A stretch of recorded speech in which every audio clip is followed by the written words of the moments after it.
Hey everybody, it's Mercedes. So today's gonna be a different type of video than I normally do. But I thought I'd share my personal experience with you guys dealing with the absent father. This is what this video is going to be. Dealing with the absent father and dealing with your issues with your father. Because I feel like if you forgive them and you work through your issues and build a better relationship with them, you will have a better relationship with men and you know, be more happy person. Okay. So disclaimer, this video, I thought about doing it a long time, but I was reluctant to do it because I didn't want to hurt anyone's feelings. I want to feel like I'm putting them down. And so this is not a bash video, this is not a put down video. This is just me sharing my experience with you guys so that other people who are trying to reconnect with their parents or trying to work through the issues with their parents, they have some advice from my personal experience. So without further ado, let's get started. So when I was 25 years old, I finally met my father. When I was 7, everybody told me who he was. And when I was 25, I met him, like I said before. And it was the typical, hi, how you doing?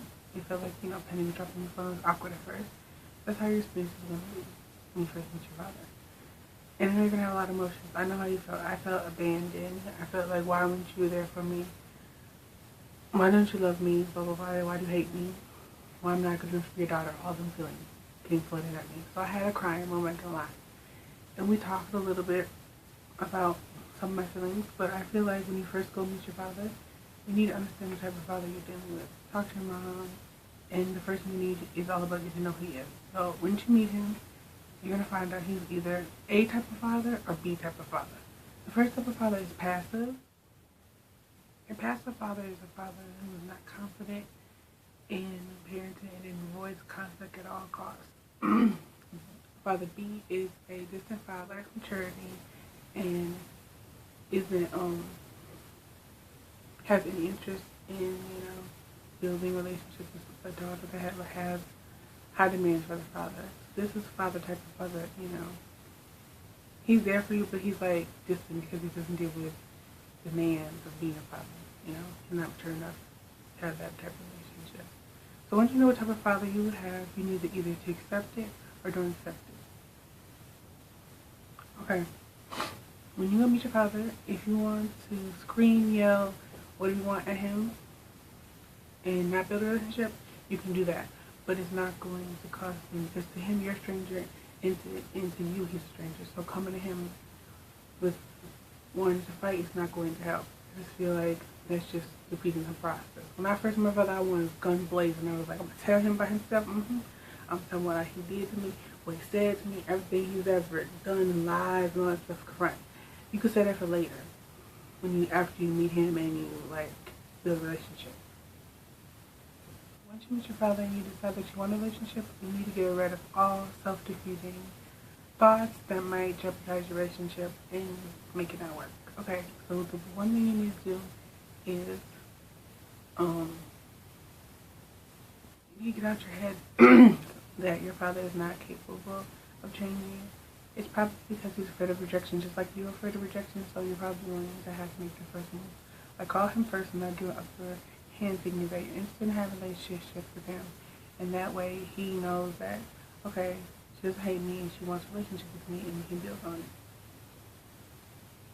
But you both have to be honest with each other about what type of relationship you want. Okay, number 2 thing you need to do is get rid of the things that there's nothing my father can do to change your relationship.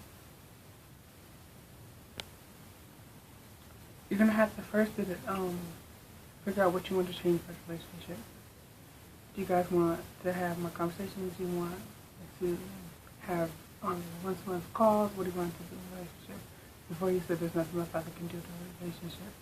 You need to get rid of all negativity that can derail your relationship. Okay, next thing we're going to talk about is ways you can improve your relationship with your father.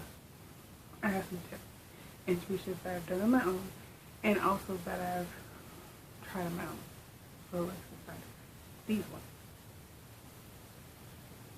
So number 1, you're gonna have to understand that this is not a Lifetime movie. This is not a blockbuster movie. This is not an Oscar movie. This is a life.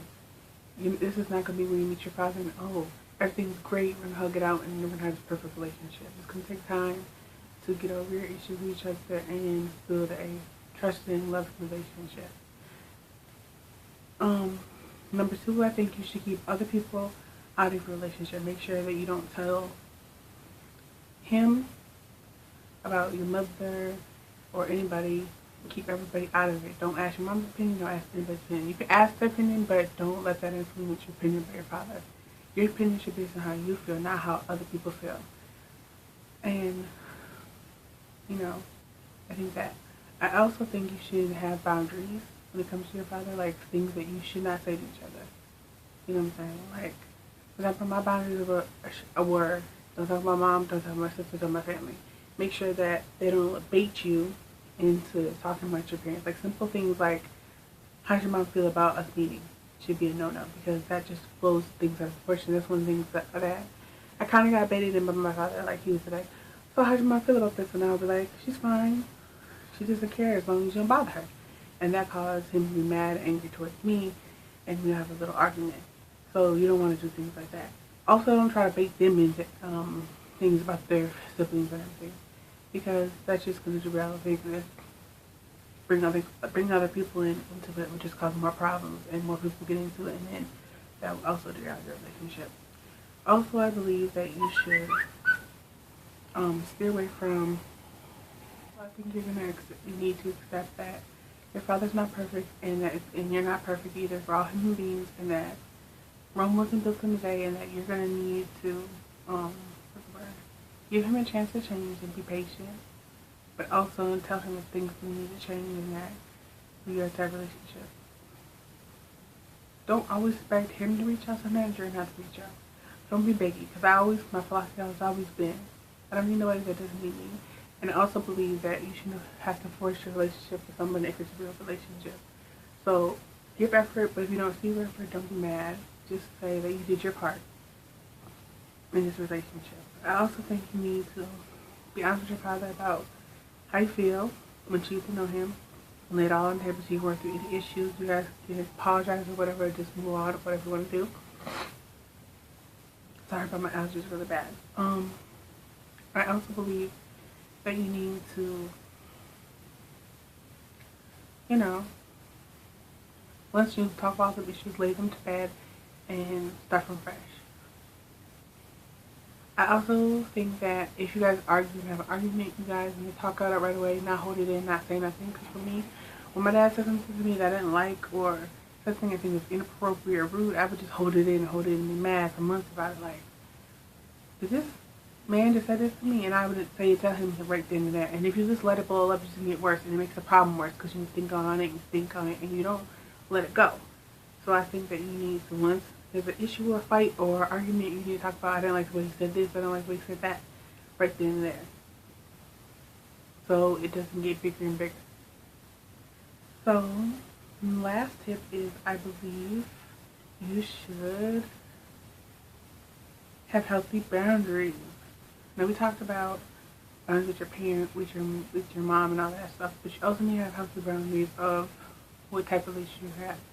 For example, you don't know this man, you probably haven't had him in your life your whole life, or you just haven't him in your life for a couple of years. So you need to understand, yes, I'm your daughter, but there's things that you cannot step over, things you cannot say or do. Because, let's be real, you weren't there for that. Your father hasn't been there in your life. And you also, there's things that you shouldn't say to him, because he's still your father and you respect him. So I hope you guys found this video very helpful and informative, and I hope these tips will help you build a better relationship with your parent. Until next time, see you guys later.